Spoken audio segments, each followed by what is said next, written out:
If you've ever opened Epic Games on PC and wondered why your game library is missing, you're in the right place. In this video, I'm going to show you exactly how to make your Epic Games library appear again in just a few quick steps. This is super useful if you've installed Epic Games Launcher before, but all you see is the store or a blank screen and none of your games are showing up. The good news is, this is usually just a settings issue, and it takes less than a minute to fix. If this tutorial helps you out, make sure to hit the like button and subscribe for more simple PC gaming tutorials every week. Alright, let's jump right in. First, open the Epic Games Launcher on your PC and sign into your account. Make sure you're using the correct account, because if you log into the wrong one, your library may appear empty even if your games are still there.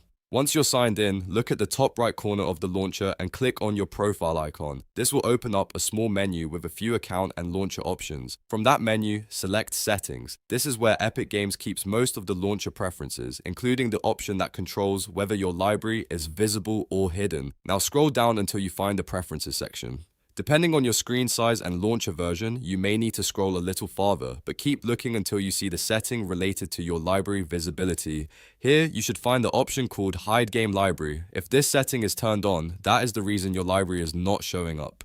Simply turn off the Hide Game Library option. Once you disable it, Epic Games should stop hiding your library from the main launcher view. After that, go back to the launcher home screen. Then click Library in the left sidebar. This is where all of your installed and owned Epic Games titles should now appear. If everything worked correctly, your full game library will be visible again, and you can launch your games normally. If you still don't see anything, double check that you're signed into the right Epic account and that the Hide Game Library setting is actually turned off. And that's it. Now you know how to show your game library on Epic Games PC. If this video helped, don't forget to like this video, subscribe to the channel, and turn on notifications so you never miss a quick fix like this. Thanks for watching, and I'll see you in the next one.